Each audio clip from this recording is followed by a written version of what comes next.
प्रकार से महाराज आज यमराज ने कह दिया है कि देखो किसको यमपुरी में नहीं लाना है। आप ये आज ध्यान से सुन लीजिए, किसको लाना है और किसको नहीं लाना है। महाराज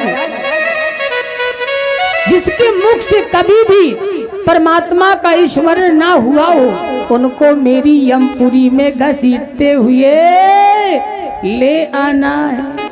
जिहुआ न भक्ति भगवत गुण नाम ध्येयमो, जिसके महाराज मुख से कभी भी परमात्मा का स्मरण ना हुआ हो उसको मेरी यमपुरी में ले आना है। जिसका मस्तक कभी भी भगवान के चरणों में ना झुका हो उसको भी ले आना है। महाराज जिसकी आंखों ने कभी भगवान का दर्शन ना किया हो उसको भी ले आना है। महाराज जिसका सर भगवान के चरणों में ना झुका हो महाराज उसको भी लाना है। इस प्रकार से और अब किसको नहीं लाना है महाराज? यमराज ने कह दिया है अब किनको नहीं लाना है, ध्यान से सुनो। लाना किनको नहीं है कि तुलसी रुद्राक्ष की माल पड़ी, जिसके गले में तुलसी रुद्राक्ष की माला है, तुलसी रुद्राक्ष की माल पड़ी। अब प्रभु की महिमा को कभी न भुलाना, उन्हें दूर से देखा प्रणाम करो, दूतों कभी उनके पास न जाना। महाराज जिनके गले में तुलसी रुद्राक्ष की माला है कभी भूल से उन लोगों के पास में मत जाना और ना मेरे दरबार में लाना। देखिए महाराज तुलसी और रुद्राक्ष की माला हर व्यक्ति को पहनना चाहिए, लेकिन जो मांस मदिरा का भक्षण करता हो महाराज उनको तुलसी और रुद्राक्ष की माला बिल्कुल नहीं पहनना चाहिए। महाराज हमारे शास्त्रों में लिखा हुआ है कि जो सौभाग्यवती माताएं हैं उनको महाराज तुलसी की माला नहीं पहनना चाहिए। यदि कोई भी माता 50 वर्ष की ऊपर है वो पहन सकती हैं, लेकिन जब तक रजो धर्म चलता है तब तक महाराज माताओं को तुलसी की माला नहीं धारण करना चाहिए, ऐसा शास्त्र का मत है। कहते हैं महाराज देखिए भगवान का यह वचन है कि जिसके गले में तुलसी और रुद्राक्ष की माला होती है उसकी रक्षा मैं स्वयं करता हूं। महाराज आप ध्यान देना कि जब बाली और सुग्रीव का महाराज भगवान राम ने महाराज सुग्रीव से कह दिया है मित्र लड़ना तुम्हें पड़ेगा और मारूंगा मैं, और आज सुग्रीव को महाराज भेज दिया है लड़ने के लिए कि जाओ, लेकिन महाराज दोनों भाई लड़ रहे हैं। अब महाराज बाली ने सुग्रीव की नास नास ढीली कर दी। महाराज सुग्रीव भागता हुआ पुनः राम जी के पास में आया महाराज, और राम जी से कहने लग गया हे राम जी यदि आपको नहीं मारना था तो मुझे पिटवाने के लिए क्यों भेजा था? है? मेरे राम जी ने कहा सुग्रीव हमें क्या पता कि तुम जन्म जन्म के पिटैला ही हो। है? महाराज तब मेरे राम जी ने कह दिया है सुग्रीव से कि मित्र मैं तो मारना चाहता था लेकिन एक समस्या थी। क्या क्या समस्या थी? कि एक रूप तुम भ्राता दो एक रूप तुम भ्राता दो, कहते नहीं मारूं सो।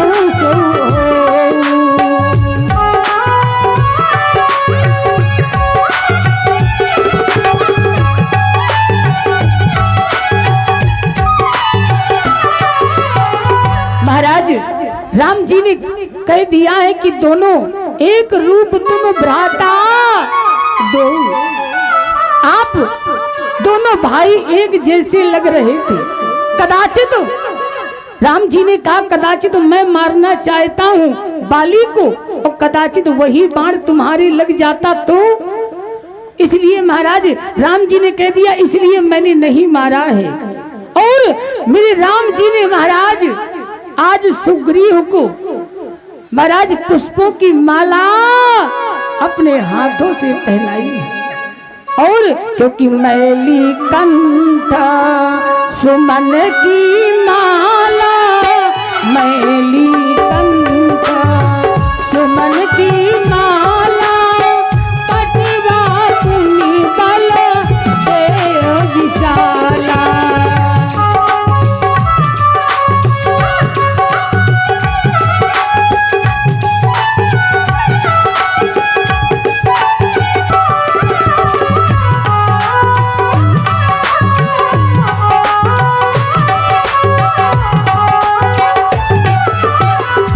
और महाराज मेरे राम जी ने सुग्रीव को महाराज अपने हाथों से पुष्पों की माला पहनाई है और भेज दिया है महाराज मारने के लिए।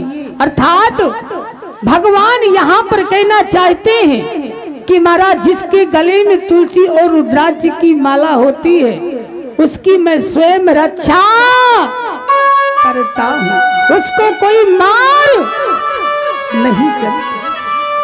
महाराज इसलिए तुलसी रुद्राक्ष की माल पड़ी, प्रभु की महिमा को कभी न भुलाना, उन्हें दूर से देखा प्रणाम करो, दूतों कभी उनके पास न जाना। बोले महाराज और किनके पास नहीं जाना? बोले जो भक्ति करे मन तृप्त रखे, जो पर धन दे के कभी न लुभाना, उन्हें दूर से देखा प्रणाम करो, दूतों कभी उनके पास न जाना। इस प्रकार से महाराज यमदूतों को मना कर दिया है। और इधर महाराज होता क्या है कि आज सुखदेव स्वामी राजा परीक्षित जी को जब कथा सुना रहे थे तब राजा परीक्षित जी ने प्रश्न कर दिया है महाराज कि आप 4 दिन से कथा सुना रहे हैं कि महाराज भगवान देवताओं को बचा लेते हैं और राक्षसों को मार देते हैं। एक तरफ कहते हैं भगवान समदर्शी हैं, तब महाराज लेकिन सुखदेव स्वामी कहते हैं राजन भगवान तो समदर्शी हैं, अर्थात यदि कोई भी भक्त यदि राक्षसों की यहाँ भी जन्म लेता है ना तो भगवान उसकी रक्षा महाराज राक्षसों के यहाँ पर जाकर के भी करते हैं। और महाराज आज कहते समप्रिय सुखद ब्रह्मण भूतानां भगवान स्वयं, इंद्रस्त्रार्थी कथम दैत्या नवधीत विषमो यथा। कहते हैं महाराज हिरण्याक्ष और हिरण्यकश्यप 2 भाई थे। हिरण्याक्ष का उद्धार तो 12 भगवान ने कर दिया था, लेकिन हिरण्यकश्यप तब से भगवान नारायण का कट्टर दुश्मन हो चुका है। महाराज कहते हैं हिरण्यकश्यप के महाराज 4 पुत्र हैं। कितने पुत्र हैं? 4। पहले पुत्र का नाम है सहलाद, अनुहाद, राद और सबसे छोटे पुत्र का नाम प्रहलाद। महाराज हिरण्यकश्यप की एक बेटी भी है जिसका नाम सिंहिका है। महाराज जो राहु की माँ है। कहते हैं छोटे पुत्र का नाम प्रहलाद है। प्रहलाद जी महाराज बचपन से ही महाराज प्रहलाद जी को एक ग्रह लगा हुआ है। कौन सा ग्रह? कृष्ण ग्रह ग्रहीतात्मा, कृष्ण नाम का ग्रह लगा हुआ है। जब महाराज 5 वर्ष के प्रहलाद जी हुए होंगे, प्रहलाद जी को महाराज हिरण्यकश्यप ने विद्यालय में भेज दिया है और विद्यालय में से महाराज पढ़ करके प्रहलाद जी जब आते हैं तो होता क्या है कि आज हिरण्यकश्यप ने अपने पुत्र प्रहलाद जी को अंक में उठाया है और पूछ लिया है कि बेटा तुमने विद्यालय में क्या पढ़ा है? तो महाराज प्रहलाद जी कहते पिताजी इस संसार में महाराज सब कुछ ये माया मोह है। तत् साधु मन्ये सूर्यवार्य देहिनां तदा समुद्र निबितार्य वन में। पिताजी इस शरीर से आप साधु संतों की सेवा करें, ये माया मोह का चक्कर छोड़ें, सीधे यहाँ से वन में चाहे परमात्मा का भजन करें। महाराज हिरण्यकश्यप तमा जाता है और कहता देखो तो सही कल का बच्चा मुझे उपदेश कर रहा है। महाराज गुरुजनों को बुलाया, पुनः विद्यालय में प्रहलाद जी को भेज दिया है। 1 साल के बाद पुनः प्रहलाद जी आए हैं और अपने बेटे से पूछ लिया है बेटा तुमने क्या पढ़ा है? पिताजी से कहते हैं आज प्रहलाद जी पिताजी मैंने इस साल में 9 पाठ याद किए। अच्छा 9 पाठ? बोले हाँ सुनाना। प्रहलाद जी जानते हैं कि पिताजी सुनना चाहते हैं बढ़िया, लेकिन हम पिताजी को सुनाएंगे घटिया, है ना। कहते हैं आज प्रहलाद जी ने 9धा भक्ति सुनाई है। श्रवणम कीर्तनम विष्णु स्मरणम पादसेवनम अर्चनम वंदनम दास्यम सांख्यमात्मा निवेदनम। महाराज 9धा भक्ति का सुंदर उपदेश किया है प्रहलाद जी ने अपने पिताजी को। सो महाराज आज हिरण्यकश्यप तमा जाता है, अपने प्रहलाद जी से कहता है बेटा ये बताओ तुम्हारा नारायण कहाँ है? बोले पिताजी मेरा नारायण तो सब जगह व्याप्त है, क्योंकि पृथ्वी आकाश दिशा सारी सर्वत्र वही दिखलाता है। अब तुझ में मुझ में हर जीव में बस उसी का रहता है। पिताजी कोई भी ऐसी जगह नहीं है जहां पर मेरा परमात्मा नहीं रहता है। देखिए समय कम होने के कारण कथा को समाज विधि से आगे बढ़ाते हुए चलेंगे। कहते हैं महाराज उनके इंगिन से विश्व रचा, जग का वही नियंता है। उसके जग में प्रलय भरी, सृष्टि का वही नियंता है। महाराज प्रहलाद जी कहते पिताजी इस खंबे में नारायण है क्या? इस खंबे में है? बोले हाँ। प्रहलाद महाराज हिरण्यकश्यप कहते मुझे क्यों नहीं दिखाई दे रहे हैं? तब महाराज प्रहलाद जी कहते हैं अपने पिताजी से पिताजी आपके आंखों में जब मोतिया बिंदु हो चुका है ना, तो भला आपको कहां से दिखाई देंगे? अब आपको चित्रकूट जाने की आवश्यकता है? देखिए महाराज इन आंखों में हम जिस कलर का चश्मा लगाएंगे व्यक्ति महाराज हमें उसी कलर का नजर आएगा। यदि हम इन आंखों में रेड कलर का चश्मा लगाएंगे तो सब लाल लाल ही नजर आएंगे। यदि इन्हीं आंखों में हम ब्लैक कलर का चश्मा लगाएंगे तो सब काले कलूटे नजर आएंगी। और यदि इन्हीं आंखों में हम भक्ति का चश्मा लगाएंगे तो हर जगह भगवान नजर आएंगे। इसलिए प्रहलाद जी ने कह दिया है, पिताजी आप अपनी आंखों में भक्ति का चश्मा यदि लगाएंगे तो खंभे में भी परमात्मा के आपको दर्शन होंगे। और महाराज आज प्रहलाद कहते हैं, हिरण्यकश्यप महाराज मुष्टिक प्रहार जैसे ही खंभे में प्रहलाद हिरण्यकश्यप ने किया है, तो कहते हैं महाराज खंभे से ही नरसिंह भगवान प्रकट हो जाते हैं। बोले नरसिंह भगवान की जय। गड़गड़ानो निकसो नर नाहर को, गड़गड़ गड़गड़ानो खंभ फाटो चरानो, निकसो नर नाहर को रूपयती भयान के, कड़क करकड़ावे दसन जीव लप लपावे, चितवता सरोज मानो अंग जानो खाते हैं। महाराज आज नरसिंह भगवान जैसे ही खंभे से प्रकट हो जाते हैं और दौड़ करके महाराज हिरण्यकश्यप को पकड़ लिया है और कह दिया है, मैं तुम्हें मारूंगा। हिरण्यकश्यप कहता है, आप मुझे नहीं मार सकते क्योंकि मैंने ब्रह्मा जी से वरदान प्राप्त किया है। क्या? बोले मैंने ब्रह्मा जी से वरदान प्राप्त किया है, ना दिन में मरूं ना रात में मरूं।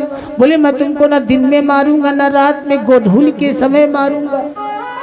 अच्छा, बोले मैं ना भीतर मरूं ना बाहर मरूं। बोले ना मैं तुम्हें भीतर मारूंगा ना बाहर, बीच देहरी में लेटा करके मारूं। बोले ना मैं ऊपर मरूं ना नीचे। बोले मैं तुमको अपनी गोदी में लेटा करके मारूंगा, ना तुम नीचे रहोगे ना ऊपर।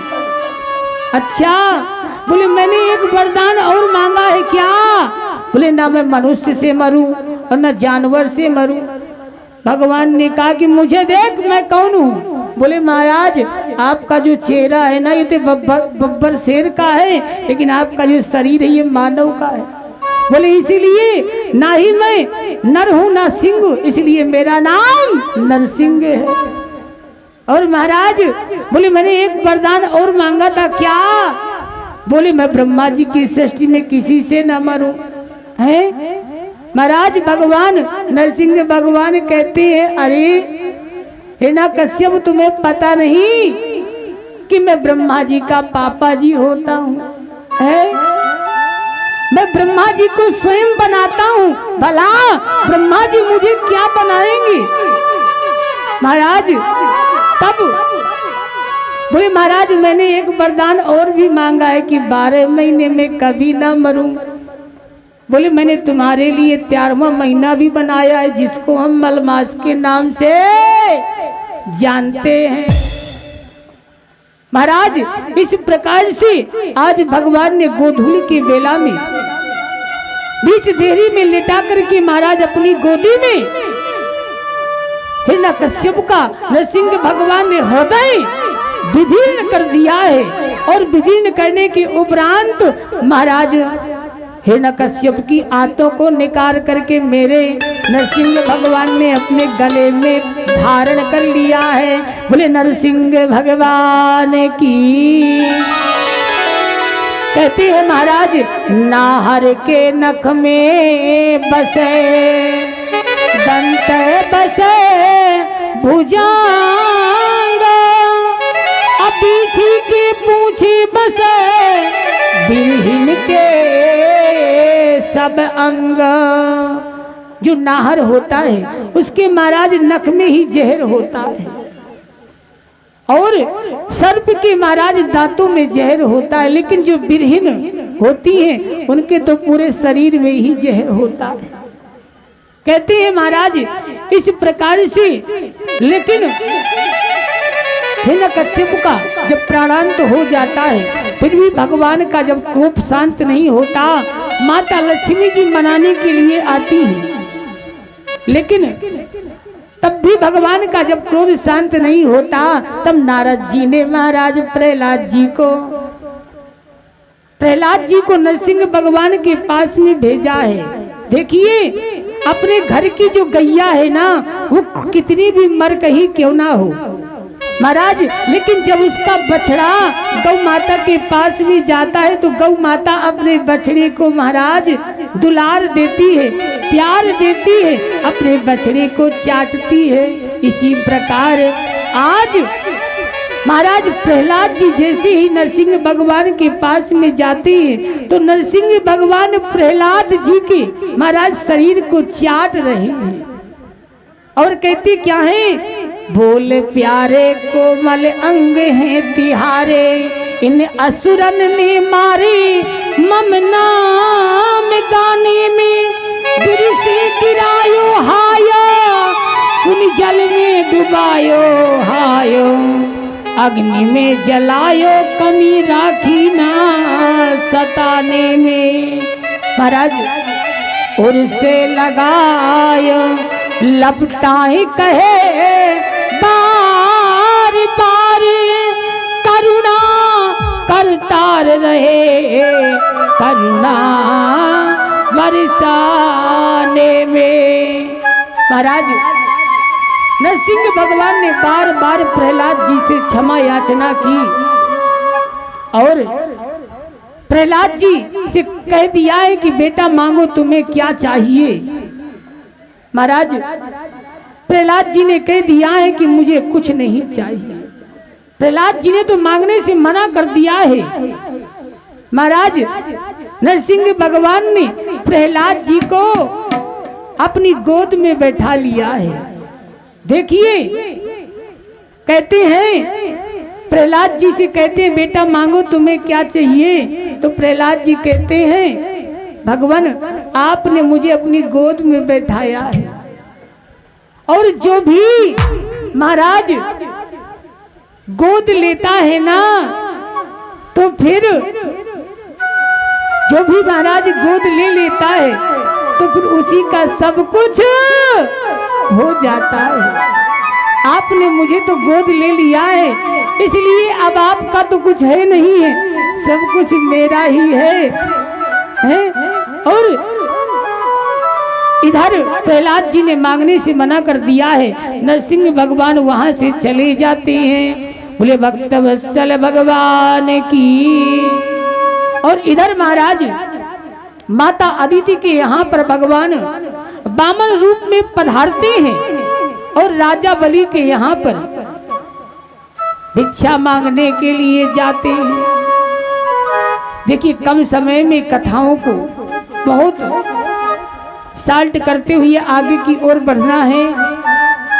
कहते हैं आज राजा बलि के दरबार में वामन भगवान जा रहे हैं। किस प्रकार से जा रहे हैं कि हरि वामन का भेष बनाई राजा बलि के द्वारे आए, हरि वामन का भेष बनाए राजा बलि के द्वारे आए।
प्रकार से महाराज आज बामन भगवान राजा बलि के यज्ञ मंडप में आ जाते हैं। महाराज राजा बलि ने बामन भगवान का स्वागत किया है। स्वागतम हो महाभागो, आज स्वागत किया है। और स्वागत करने के उपरांत राजा बलि ने बामन भगवान से कह दिया है, महाराज आप मेरे यज्ञ मंडप में आए हैं, आज आपको कुछ ना कुछ मांगना होगा। आप कहो तो मैं 10-50 आपको गौ माताएं दान में दे दूं, आप कहो तो आपका विवाह करा दूं। लेकिन बामन भगवान तो शांत खड़े हुए हैं, महाराज कुछ नहीं बोल रहे हैं। तभी होता क्या है कि जब कुछ नहीं बोल रहे हैं तब महाराज राजा बलि की श्रद्धा और भी ज्यादा बढ़ जाती है। शुक्राचार्य जी से कहते हैं, गुरुदेव ये कैसा ब्राह्मण है, कुछ बोल नहीं रहा है। तब महाराज शुक्राचार्य जी कहते हैं, राजन देख नहीं रहे हो माला चल रही है, जब माला पूरी हो जाएगी तब बोलेंगे। अच्छा, तब तो महाराज राजा बलि की और भी ज्यादा श्रद्धा बढ़ जाती है।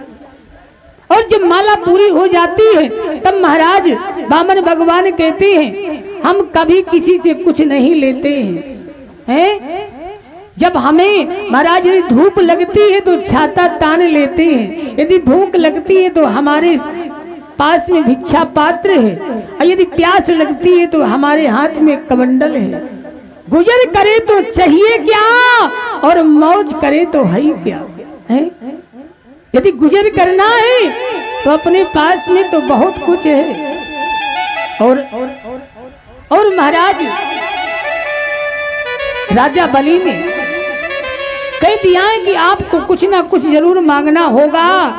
भगवान बामन ने कह दिया है कि यदि आपको देना है तो 3 पग पृथ्वी आप मुझे दान में देंगे, लेकिन ऐसे ना मैं लूंगा, आप संकल्प करेंगे तब लूंगा।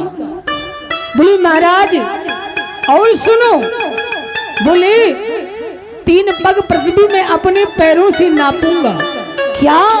राजा बलि ने कहा, ये बामन अंगुल की तो स्वयं है, और 3 पग पृथ्वी ज्यादा से ज्यादा नापेंगे तो उसमें तो ढंग से महाराज एक बिस्तर भी नहीं बिछ पाएगा है। राजा बलि कहता है, महाराज मेरा नाम राजा बलि है, मेरे दरबार में जो भी व्यक्ति एक बार मांगने के लिए आता है मैं उसको इतना धन देता हूं कि दोबारा उसे कहीं भटकना ना पड़े। महाराज लेकिन भगवान बामन कहते हैं, सुनो हमारा नियम है, हम ब्राह्मण हैं, किसी से भी लेते हैं ना तो संकल्प करा के लेते हैं। दूसरी बात, हमें ज्यादा नहीं चाहिए, हम अपने पैरों से 3 पैर पृथ्वी ही लेंगे। महाराज शुक्राचार्य ये वार्ता सुन रहे थे। शुक्राचार्य जी ने ध्यान लगाया और ध्यान लगा करके देखा, देखते क्या है, अरे ये तो स्वयं साक्षात नारायण भगवान बामन का रूप लेकर के आए हैं। और आकर के महाराज राजा बलि से कह दिया, राजा बलि अरे ये बामन है ना त्रेपन है? ये तो साक्षात नारायण है। ऐसा भैरो चने साक्षात भगवान विष्णु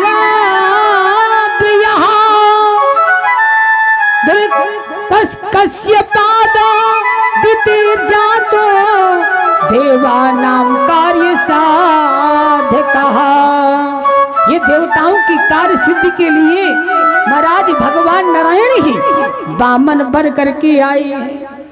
राजन मैं तुम्हें मना कर रहा हूँ कि देखिए कुछ जगह तुम इसको देने से मना कर दो, तुम कह दो कि हम लेने देने की कोई आपकी हमारी बात नहीं हुई है।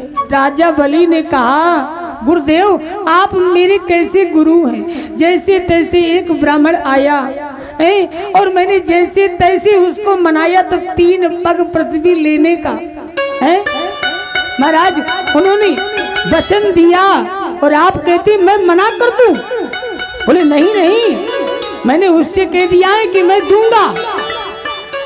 बोले राजन देख लेना, ये नारायण है, वामन का रूप लेकर के आए हैं, और यदि 2 पैर में ही ये सब कुछ नाप लेंगे तुम्हारे पास में कुछ नहीं बचेगा। महाराज देखिए, कुछ जगह ऐसी होती है जहां पर झूठ बोलने से पाप नहीं लगता है। स्त्री सुनर्म विवाहे चा प्रत्यर्थे प्राण संकटे गौ ब्राह्मणार्थी हिंसायाम नान्यतम स्यात् जुगुप्सितम।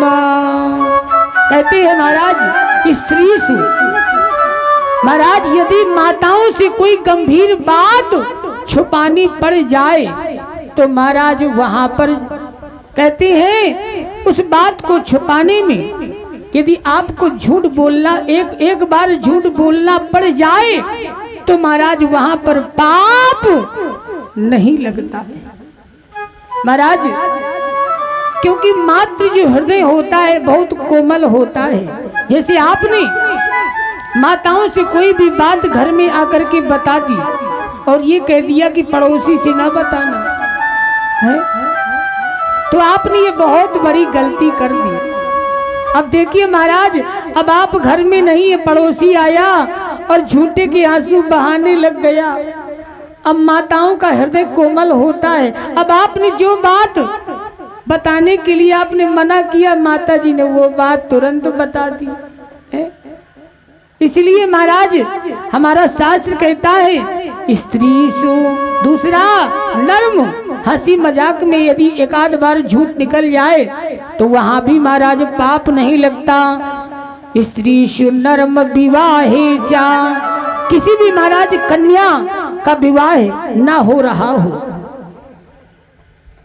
और कदाचित महाराज उस कन्या की हमें झूठी प्रशंसा करनी पड़ जाए तो वहां पर भी महाराज झूठ बोलने से पाप नहीं लगता है। स्त्री सुनर्म विवाहे चा और वृत्यर्थे प्राण संकृते।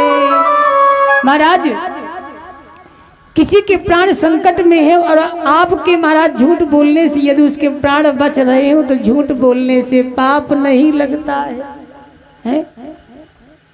और महाराज बहेलिया गौ माता के पीछे महाराज जा रहा है, गौ माता की तलाश में है और रास्ते में आप मिल जाते हैं। आपसे बहेलिया पूछता है गौ माता किधर को गई?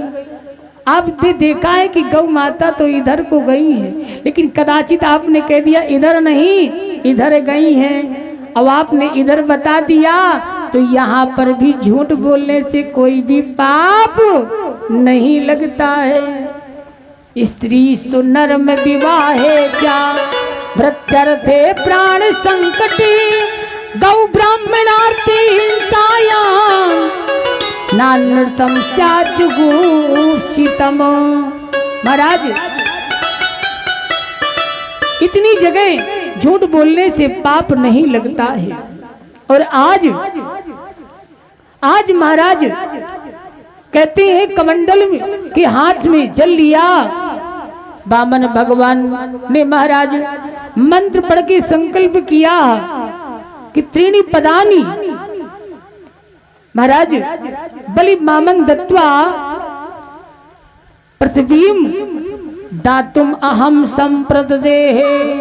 इस प्रकार से जैसे ही संकल्प हुआ और संकल्प होते हुए महाराज देर नहीं लगा कि मेरे वामन भगवान ने विराट रूप ले लिया है। बोले विराट भगवान की। कहते हैं कि पृथ्वी नापी एक में दूजे में आकाश, तीसर पद कहाँ धरूं बताओ बलि महाराज। महाराज एक पैर में पूरे नीचे के लोग नाप लिए। देखिए इस पृथ्वी से नीचे 7 लोक हैं और इस पृथ्वी के ऊपर भी 7 लोक हैं। ऊपर के लोग कौन कौन से हैं? भू, भुवः, स्वः, महः, जनः, तपः, सत्य। और नीचे के लोग अतल, वितल, सुतल, तलातल, रसातल, पाताल, लोकानु परिभागी। महाराज देखिए 7 लोक नीचे और 7 लोक ऊपर है। 2 पैरों में महाराज पूरी कहते हैं त्रिलोकी को नाप लिया, तीसर पग कहाँ रखे? अब महाराज राजा बलि ने कहा महाराज अभी तक आपने मेरा धन नापा है, आप ये बताइए धन बड़ा होता है कि धन का मालिक? बोले धन का मालिक बड़ा होता है। बोले महाराज अभी तक आपने मेरा केवल धन ही नापा है, अभी ये मालिक बाकी है। मेरे महाराज विराट भगवान ने तीसरा चरण राजा बलि के मस्तक पर रख दिया है। बोलिए वामन भगवान की। और महाराज भगवान राजा बलि को छलने के लिए आते हैं, लेकिन भगवान स्वयं बंधन में पड़ जाते हैं कि आज भक्त ने तो मुझे स्वयं ही बंधन में बांध लिया है। महाराज बिना मांगे ही राजा बलि को भगवान ने सुतल लोक का राज्य दे दिया है। और राजा बलि से कह दिया मांगो तुम्हें क्या चाहिए? राजा बलि ने कह दिया है जब मैं अपने घर के बाहर निकलूं तो हमेशा दरवाजे पर आपका मुझे दर्शन प्राप्त हो। महाराज भगवान ने कहा तो फिर हम तुम्हारे चौकीदार बन जाएं, तब ही हो सकता है? कहते हैं महाराज आज भगवान एक रूप में महाराज राजा बलि के यहाँ पर चौकीदार बन के रहने लगे और एक रूप में वैकुंठ को पधार गए। कहते हैं महाराज भगवान तो भाव के भूखे हैं, भाव के बस में है भगवान, भाव के बस में है भगवान, भाव के बस में है भगवान, भाव के बस में है भगवान, भाव के बस में भगवान। महाराज भगवान तो देखिए भाव के बस में है, और यदि भाव नहीं है तो होता क्या है? महाराज आपके अंदर यदि भाव नहीं है और आप वृंदावन धाम गए निधिवन और मधुबन में तो होगा क्या? बोले भाव नहीं तो निधिवन मधुबन, भाव नहीं तो निधिवन मधुबन, दिक्कत सब दीवान, भाव के बस में है भगवान, भाव के बस में है भगवान, भाव के बस में है भगवान। महाराज देखिए यदि भाव नहीं है और आप वृंदावन धाम में निधिवन मधुबन में गए तो होगा क्या? बोले महाराज तीखत सब वीरान, और यदि भाव होगा तो होगा क्या?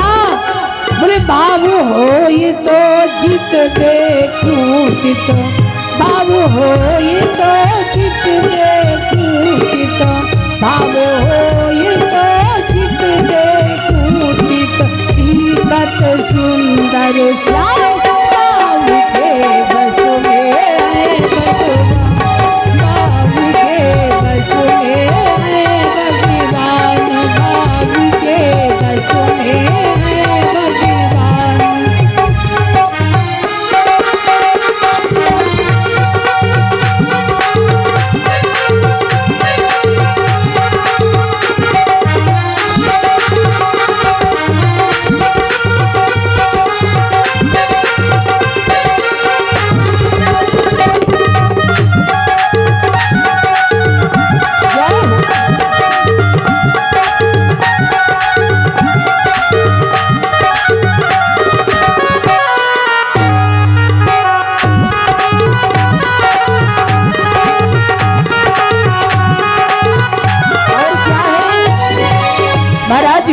बोले भाव नहीं तो हर मंदिर में भाव नहीं। देखिए यदि आपके अंदर भाव नहीं है और आप मंदिर में दर्शन करने के लिए गए तो होगा क्या? बोले भाव नहीं तो हर मंदिर में, भाव नहीं तो हर मंदिर में, दिक्कत बस पाषाण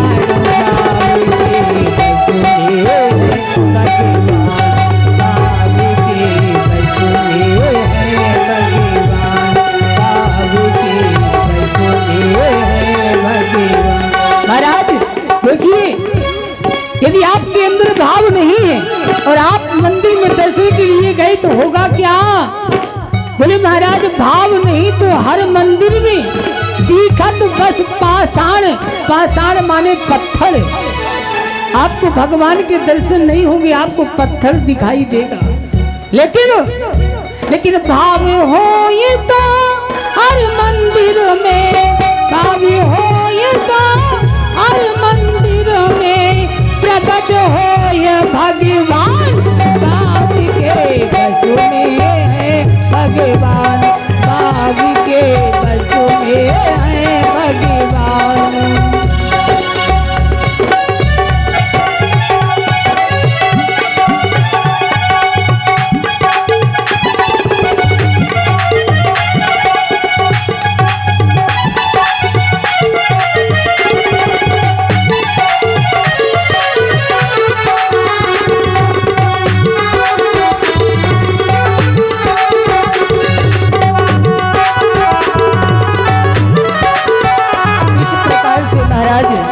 आज राजा बलि के यहाँ पर भगवान भाव में बंध जाते हैं और इधर सूर्यवंश में महाराज भगवान राम का जन्म हुआ है। देखिए श्रीमद् भागवत में कुल 1.5 अध्यायों में महाराज राम कथा का वर्णन किया गया है। केवल 1.5 अध्यायों में राम कथा सुनाई गई है और महाराज कहते हैं यदि राम कथा का वर्णन करने लग जाएंगे तो फिर कृष्ण जन्म नहीं हो पाए, है ना। देखिए महाराज सब लोग कृष्ण जन्म के लिए बैठे हैं। भागवत जी में महाराज कृष्ण जन्म की विशेषता है। कहते हैं भगवान राम का जन्म तो अयोध्या में हुआ है, लेकिन भगवान कृष्ण का जन्म महाराज कंस के कारागार में हुआ है? बड़े ही ध्यान से सुनेंगे। कहते हैं महाराज चंद्रवंश में मेरे गोविंद ने जन्म लिया है। कहते हैं वसुदेव जी महाराज जी की 7 भार्यां हैं। कितनी है? 7। कौन कौन सी? बोले पौरवी, रोहिणी, भद्रा, मदिरा, रोचना, इला, देवकी, प्रमुखा, आसन, पत्न्या आना के दुंदुभे। महाराज कहते हैं वसुदेव जी महाराज जी की 7 भार्यां, जिनमें से सबसे छोटी का नाम महाराज देवकी है। होता क्या है कि महाराज सूरसेन के जो महाराज पुत्र हैं उनका नाम वसुदेव है और जो उग्रसेन है उनके पुत्र का नाम कंस है। जब महाराज उग्रसेन के यहाँ पर कंस का जन्म हुआ तब महाराज उग्रसेन ने ब्राह्मणों को घर में बुलवाया। ब्राह्मणों ने महाराज नामकरण संस्कार करने के लिए ब्राह्मण आए और ब्राह्मणों ने कह दिया है कि बाबा यदि ये पुत्र तुम्हारे घर में रहेगा तो तुम्हारा सर्वनाश हो जाएगा।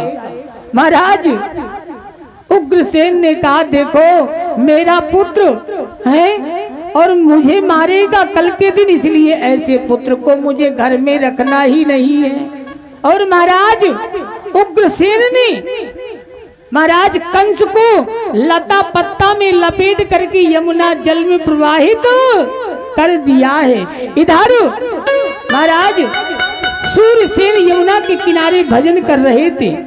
कंस बहता हुआ यमुना में आया। महाराज सूरसेन ने देखा कि बच्चा बहता हुआ आ रहा है। उस बच्चे को उठाया और महाराज ला करके अपनी पत्नी को दे दिया। कह दिया है देवी आज से अपने 2 संतान हो गई, एक हमारा पुत्र वसुदेव और दूसरा कंस।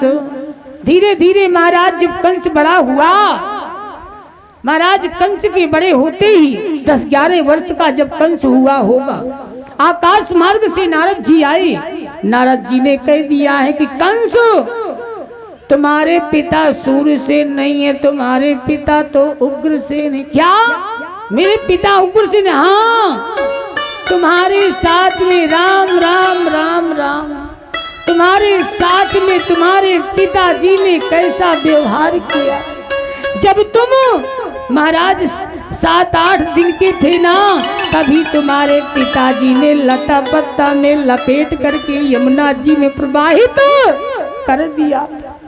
महाराज कंस ने सुन करके कंस तो आग बबूला हो गया और उधर नारद जी वहां से चले जाते हैं। कंस अर्धरात्रि में ही महाराज, अर्धरात्रि में कंस हिमालय पर्वत निकल जाता है और वहां भोलेनाथ को महाराज प्रसन्न कर लेता है। भोलेनाथ ने एक धनुष कंस को दे दिया है। कंस, ये धनुष ले जाओ, जो व्यक्ति इस धनुष को तोड़ देगा वो व्यक्ति तुम्हें भी छोड़ नहीं सकता है। और महाराज उस धनुष को लेकर के कंस आया है, दिग्विजय करने लग जाता है। जितने भी महाराज अघासुर, बकासुर, अरिष्टासुर, धेनुका, पूतना, सबको महाराज अपनी महाराज सेना में सम्मिलित कर लेता है।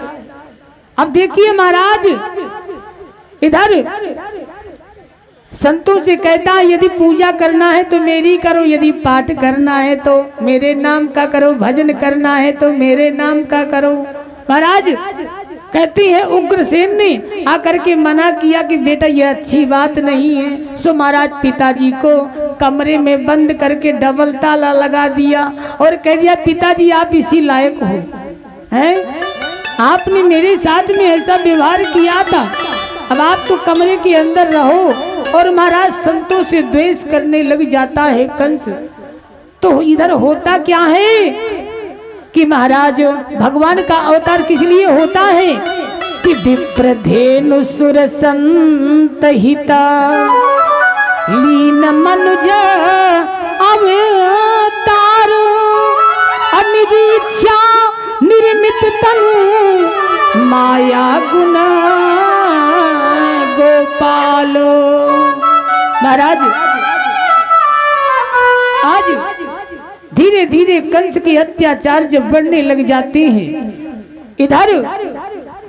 इधर महाराज पृथ्वी माता में जब ज्यादा अत्याचार होने लग जाता है, पृथ्वी माता गौ माता का रूप धारण करके ब्रह्मा जी के पास में जाती है। ब्रह्मा जी कहते हैं, देवी चिंता मत करो, मैं भगवान से बातें कर रहा हूँ। और भगवान ने कह दिया है कि वसुदेव ग्रहे साक्षात भगवान विष्णु महाराज मथुरा के राजा महाराज वसुदेव होंगे और उन्हीं की महाराज जो पत्नी देवकी है, उन्हीं के यहाँ मैं महाराज अवतार लेकर के आऊंगा। पूरी बात ब्रह्मा जी को बताई, ब्रह्मा जी ने आकर के गौ माता से बता दिया है। और इधर महाराज कहते हैं कंस की चचेरी बहन है जिसका नाम महाराज देवक महाराज की पुत्री जिसका नाम देवकी है। कहते हैं महाराज विवाह योग देवकी को देख करके कंस के मन में भाव आया, हो ना हो अपनी बहन का कन्यादान कर लेता हूँ, मेरा चारों तरफ यश फैल जाएगा। और आज महाराज कहते हैं देवकी का विवाह वसुदेव जी के साथ में पक्का हो जाता है। विवाह हुआ और जैसे ही अपनी बहन को बैठा करके विदा करने लग गया, तभी आकाशवाणी हुई, महाराज पथि ग्रहण कंस हा भाष्या शरीर वाक अस्या स्वाष्टमो गर्भो। अरे पापी कंस, जिस बहन देवकी को तुम विदा करने के लिए जा रहे हो, इसका अष्टम महाराज पुत्र तुम्हारा काल होगा। महाराज देखिए, मूर्ख और शंख दूसरे के फूकने से ही बजते हैं। आकाशवाणी ने कहा महाराज कंस का माथा घूम गया। अरे मेरी बहन और मेरी ही काल को जन्म देगी, इसलिए बहन का ही राम नाम सत्य कर देता है। सो महाराज कहते हैं वसुदेव जी, कहते हैं पति का अर्थ क्या होता? पाति रक्षति इति पति, जो अपनी पत्नी की हमेशा रक्षा करे उसी का नाम पति है। वसुदेव जी ने महाराज कहने लगे कंस से, कंस तुम्हें तो देवकी के पुत्रों से यदि दिक्कत है तो जितने भी पुत्र होंगे वो मैं तुम्हें एक एक करके देता जाऊंगा। कंस ने कहा तो फिर मेरे कारागार में रहना पड़ेगा। वसुदेव जी ने कहा ये भी स्वीकार्य है। और वसुदेव और देवकी कंस के कारागार में रहने लगी। कहते हैं 6 पुत्रों को महाराज एक एक करके वसुदेव जी कंस को पुत्र देते रहे, अर्थात 6 पुत्रों को राजा कंस ने मार दिया है। 7वां पुत्र महाराज गर्भ में है, जिसको महाराज हम बलराम जी के नाम से जानते हैं। वैष्णवी माया को आदेश किया है मेरे गोविंद ने कि जो 7वां गर्भ है वो महाराज रोहिणी के गर्भ में भेज दो। और 7वां गर्भ महाराज रोहिणी के गर्भ में चला जाता है। इधर राजा कंस आता है, सैनिकों से पूछता है क्यों, क्या हुआ इस बार? बोले महाराज वो जो 7वां गर्भ था ना वो तो अपने आप नष्ट हो गया है। राजा कंस कहता अच्छा है, कम से कम मारना नहीं पड़ा है।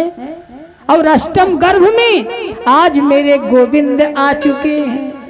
देखिए महाराज श्रीमद् भागवत का महाराज 10वें स्कंद का जो दूसरा अध्याय है जिसे हम गर्भ स्तुति के नाम से जानते हैं। जब गोविंद माता देवकी के गर्भ में आए तो सारे देवता आकाश मंडल में महाराज गर्भ स्तुति का गान करने के लिए आए। आइए हम लोग भी भगवान माता महाराज देवकी के गर्भ में आ चुके हैं। सब लोग भगवान श्री कृष्ण का स्वागत गान गाएंगे। स्वागतम कृष्णा सुस्वागतम कृष्णा, स्वागतम कृष्णा सुस्वागतम कृष्णा, स्वागतम सुस्वागतम स्वागतम कृष्णा, स्वागतम सुस्वागतम स्वागतम कृष्णा, स्वागतम कृष्णा सुस्वागतम कृष्णा।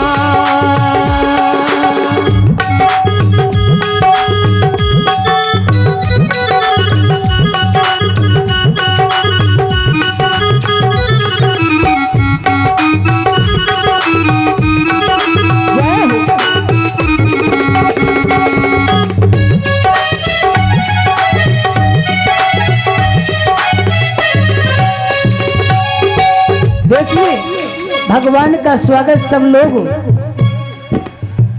तालियां बजाते हुए करेंगे। आप लोग ऐसे बैठे जैसे निमंत्रण में आए हो हैं। कम से कम सभी लोग तालियों का स्वागत करते हुए भगवान का स्वागत करें। स्वागतम कृष्णा स्वागतम कृष्णा, स्वागतम कृष्णा स्वागतम कृष्णा, स्वागतम सुस्वागतम स्वागतम कृष्णा, स्वागतम सुस्वागतम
प्रकार से महाराज कहते हैं आज महाराज धीरे धीरे भादव का महीना आ रहा है। कहते हैं महाराज भादव का महीना अष्टमी तिथि, कहते हैं महाराज भादव का महीना कृष्ण पक्ष अष्टमी तिथि और दिन बुधवार, रोहिणी नक्षत्र, हर्षण योग और रात्रि में ठीक महाराज 12 बजे महाराज कंस के कारागार में भगवान का प्रादुर्भाव हो जाता है। बोले बांके बिहारी लाल की। हाँ देखिए अभी कोई शोर नहीं मचाएगा, क्योंकि यदि कंस के सैनिक जाग गए ना तो लेने के देने पड़ जाएंगे। हाँ इसलिए कोई शोर नहीं मचाएगा। महाराज जब नंदोत्सव होगा ना गोकुल में वहां मनाएंगे। अभी कहते हैं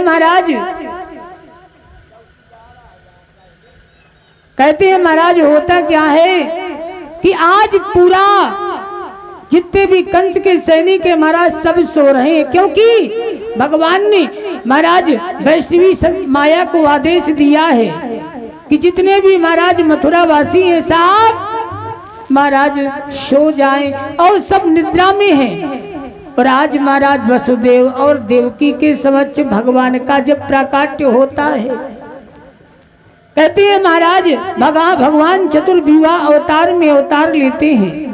लेकर के भगवान ने पूरी बात बता दी है कि मेरी बहन ने गोकुल में जन्म लिया है, मुझे जा करके वहां लिटा दो और वहां से मेरी बहन को यहाँ पर ले आओ। मेरी बहन जैसे ही कंस मारने के लिए आएगा मेरी बहन आकाश में उड़ जाएगी और फिर मैं गोकुल में महाराज जब मैं पहुंच जाऊंगा तो माकर मिश्री खा करके मजबूत होकर के आऊंगा, फिर मामा जी को मारूंगा, मामा जी का वध करूंगा।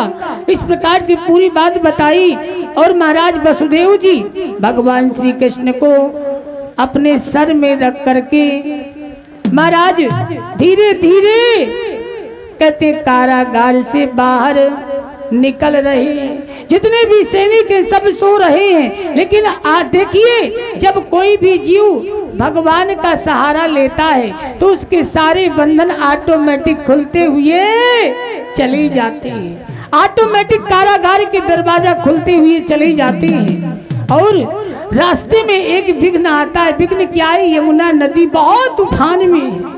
महाराज कहते मूसलाधार बारिश हो रही है, विचित्र प्रकार के महाराज जीव जंतु बोल रहे हैं। महाराज बहुत गर्जना जोर जोर से हो रही है, बिजली चमक रही है चारों तरफ से। और महाराज धीरे धीरे वसुदेव जी महाराज जा रहे हैं यमुना नदी में। जैसे ही पहुंचे यमुना जोर से उफान आ रहा है यमुना में, और इधर महाराज धीरे धीरे करके महाराज यमुना को पार हो जाते हैं। पार करके महाराज गोकुल में भगवान को लिटा दिया है और माया को लेकर के वापस महाराज अपने कारागार में उसी स्थान पर आ जाते हैं। इधर महाराज होता क्या है, सुबह कंस की नींद खुली। कंस ने जाकर के सैनिकों से पूछा क्या हुआ? बोले इस बार तो महाराज बेटी हुई है। बोले आकाशवाणी भी झूठी। महाराज आकाशवाणी भी झूठा बोलने लगी है। महाराज कंस ने उस कन्या को भी मारना चाहा, लेकिन वह कन्या आकाश में उड़ जाती है और वह कन्या कहती है कंस तुम्हारे मारने वाला इस 84 कोस के ब्रजमंडल में पैदा हो चुका है। और महाराज देखिए ये तो थी मथुरा की महाराज बातें। अब आइए अपने मन को महाराज गोकुल लेकर के चलते हैं। कहते हैं महाराज गोकुल के राजा हैं नंद बाबा। नंद बाबा महाराज 85 वर्ष के हो गए, पर अभी तक कोई छोरा छापरी भयो नाय है। महाराज नंद बाबा एक बार ब्राह्मणों की मंडली आई गोकुल में, और महाराज नंद बाबा ने कह दिया है कि महाराज अपने यहाँ पर छोरा छापरी कछु भयो ना आए। तभी होता क्या है, ब्राह्मणों ने कह दिया है कि बाबा मालपुआ रबड़ी को भंडारा कराए दी और तुम्हारे बुढ़ापे में छोरा है जाएगो। और बाबा ने महाराज सुंदर मालपुआ रबड़ी को भंडारा कराओ। अब ऐसा प्रतीत होने लग गया है कि मानो महाराज माता यशोदा जी के कुछ है, और महाराज माता यशोदा जी के कुछ है, और इधर महाराज नंदा और सुनंदा को लेकर के नंद बाबा आए हुए हैं। और आज सुबह होते ही देखा क्या है कि झीनी सी चदरिया ओढ़े हुए एक बालक लेटा हुआ है, और महाराज सुनंदा ने जैसे ही चदरिया को हटाया है सो महाराज एक नीलमणि सो बालक लेटा हुआ था। बोले नंद के लाला की। और महाराज कहते हैं नंद बाबा ने महाराज नाई को बुलाया है और नाई से कह दिया है लगा दे पूरे गोरौंडा में दुहाई है, और महाराज लगा दे पूरे ब्रजमंडल में दुहाई। और आज महाराज ब्राह्मणों को बुलवाया है नंद बाबा ने, जात कर्म संस्कार करवाया है, और जात कर्म संस्कार करवाने के बाद महाराज जितने भी ब्रज के गोपी ग्वाल हैं सब नंद बाबा के यहाँ पर बधाई दे रहे हैं। आइए हम सब लोग भी बधाई देंगे। देखिए बधाई एक ऐसा शब्द है, बधाई गाई जाती है, बधाई नाची जाती है, बधाई ली जाती है, बधाई दी जाती है, बधाई गाई जाती है? इसलिए आइए हम सब लोग भी बधाई गाएंगे। बोले नंद के लाला की।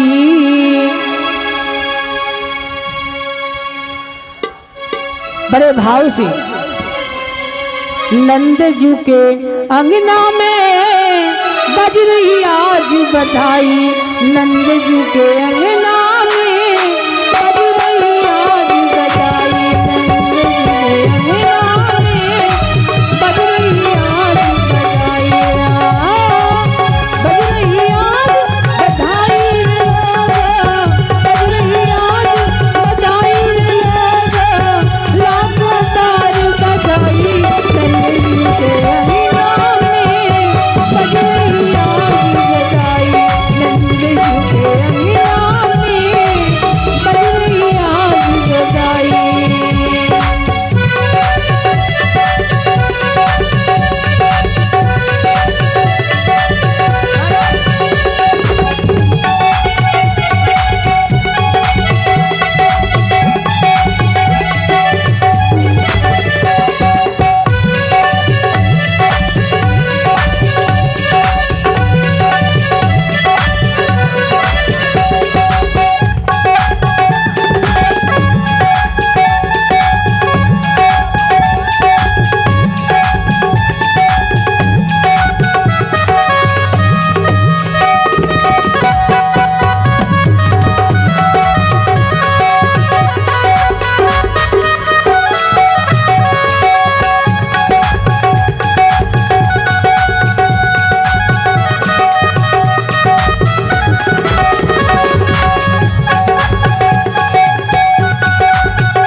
चमत्कार सा